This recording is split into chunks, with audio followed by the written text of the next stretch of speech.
hasil investigasi OCCRP, maka gerakan untuk mendesak usut kekayaan dan asal muasal harta Jokowi akan berjalan.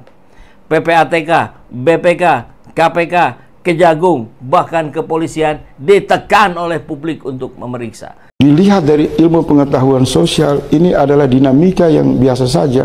Tapi kalau dalam spiritual murni, bisa saja. Ini cara Allah menyibukkan mereka menuju kekalahan, menuju kehancuran. Kita konfirmasi. Semua kesombongan kekuasaan yang dilakukan oleh Fir'aun, di ujung-ujung kekuasaan itu selalu menonjol kesombongan. Jadi umat sudah menangkap. Semakin Jokowi menenteng Gibran, Kaisang masuk ke panggung demokrasi dan mencederai perasaan rakyat banyak ini, sebenarnya Allah sudah mengirim pesan. Itu sedikit lagi mereka akan menuai kehancuran. Karena kalau mereka normal, tidak mungkin. Tidak mungkin. Kalau Jokowi punya spiritual, moralitas, tidak mungkin. Dia berani nekat mengambil politisi-politisi karbitan yang lahir dari rumpun keluarga intinya, masuk ke panggung politik yang tidak pernah diuji kemampuannya, yang kompetensinya tidak bisa dibuktikan, kemampuannya tidak bisa diukur. Sementara di rumah-rumah jutaan warga negara, anak-anak muda yang cemerlang, pintar, punya moral, punya kecerdasan, mereka tersingkir. Jadi praktik dinasti ini menghina kemanusiaan bangsa Indonesia dan menghina Allah. Karena Allah mengajarkan manusia pada prinsipnya harus membangun kesetaraan. Tidak boleh menggunakan kekuasaan demi mempertunjukkan keserakahan, kerakusan. Dan Allah musnahkan mereka. Sebagai contoh yang tadi saya sebutkan, Fir'aun. Jadi ini era di mana terjadi satu kegelapan praktik kekuasaan yang tanpa sadar sementara dilakukan oleh Jokowi, yang esensinya menuju kepada gorong-gorong yang paling gelap. Dinasti itu bisa terjadi karena relasi di belakangnya kan menyuplai vitamin kejahatan dalam bentuk kemitraan yang culas, yang rakus, maka yang menonjol itu dinasti. Tapi sebenarnya itu di belakangnya adalah watak kejahatan korupsi. Karena dinasti tidak pernah lahir dari perilaku manusia yang baik. Selalu para maling, pencuri, itu melahirkan dinasti yang jahat. Sahabat Ecet, 2025 tahun kehancuran Jokowi. Terbuktikah?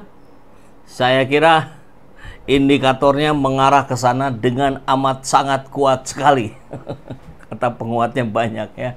Dengan sangat amat kuat sekali. Ya, kita akan lihat beberapa indikator yang mengarah pada hal itu, dan tentu ini perjuangan bukan diawali dari 1 Januari ya.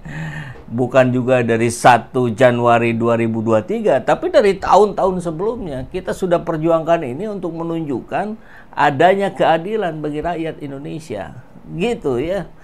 Tulisan hari ini masih hangat ya di jakarta1.com. 2025 tahun kehancuran Jokowi. By M. Rizal Fadilah. Gelar Joko Widodo sebagai finalis penjahat dan koruptor terorganisir dunia adalah pukulan akhir tahun 2024 dan kado pensiun 2025 Jokowi.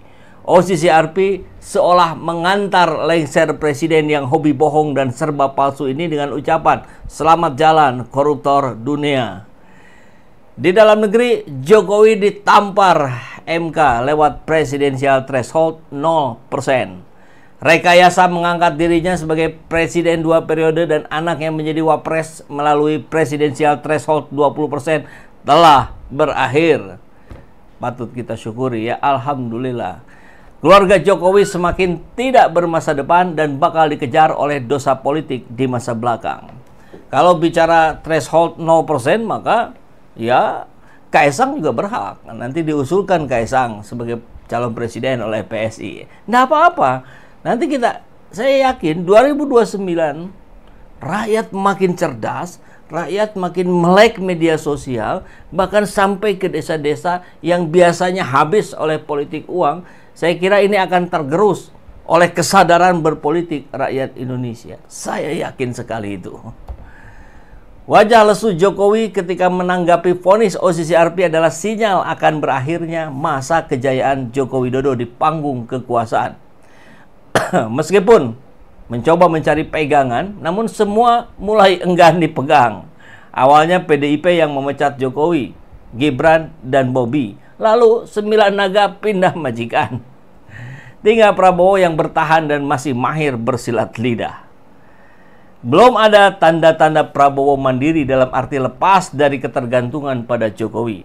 Bahwa Jokowi berkontribusi besar menyukseskan Prabowo sebagai presiden, semua orang tahu. Namun, semua orang juga tahu dan berharap bahwa Prabowo dapat menjadi dirinya sendiri, bukan boneka Jokowi, menemukan pusakanya sebagai seorang presiden. Kerjasama semestinya bersifat profesional, bukan emosional, apalagi spiritual yang berimplikasi pada perbudakan bahkan penghambaan. 10 tahun Jokowi memimpin membuat Indonesia semakin terpuruk.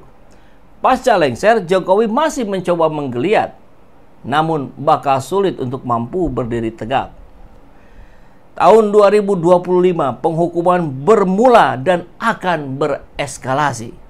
Setelah korupsi dunia, hasil investigasi OCCRP, maka gerakan untuk mendesak, usut kekayaan, dan asal-muasal harta Jokowi akan berjalan. PPATK, BPK, KPK, Kejagung, bahkan kepolisian ditekan oleh publik untuk memeriksa. Kita lihat pernyataan Prabowo kemarin, bahwa rakyat hari ini makin pintar.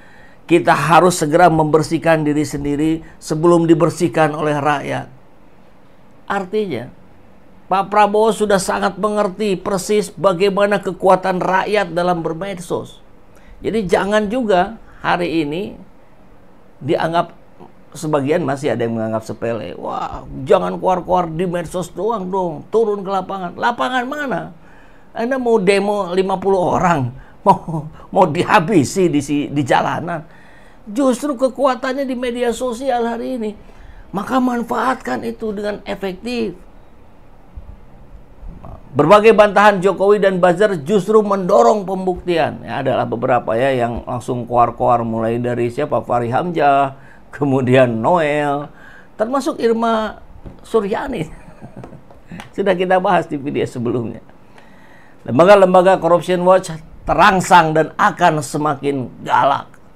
Tapi yang lebih kuat tetap kekuatan netizen di media sosial. Seruan tangkap dan adili Jokowi dari pintu korupsi memiliki landasan yang kuat. Ancaman penjara 20 tahun hingga seumur hidup bagi koruptor telah menempatkan Jokowi sebagai kandidat kuat pesakitan. Belum lagi aksi-aksi tuntutan sanksi hukum gantung dan teatrikal guideline oleh mahasiswa. Berbarengan dengan tuntutan pengusutan korupsi, Jokowi juga didera tudingan ijazah palsu, nepotisme, KM50, kegagalan IKN, kong kali kong PSN PIK 2, serta Cinaisasi. Prabowo akan dihadapkan pada beban berat dalam melindungi kenyamanan Jokowi dan keluarga. Ujungnya, ia melepaskan. Apalagi? Tahun 2025 adalah tahun kegelapannya Jokowi.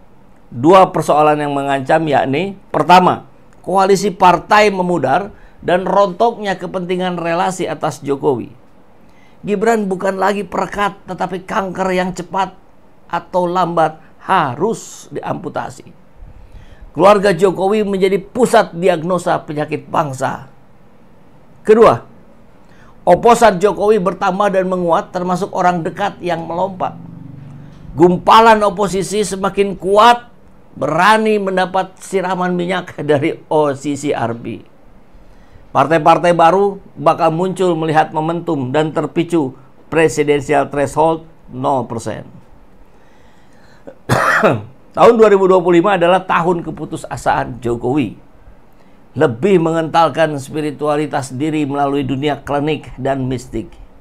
Pelarian yang justru semakin menenggelamkan.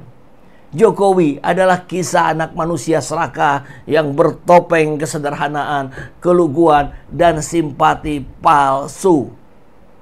Tahun 2025 adalah tahun terakhir, adalah tahun rakyat membuka paksa topeng Joko Widodo.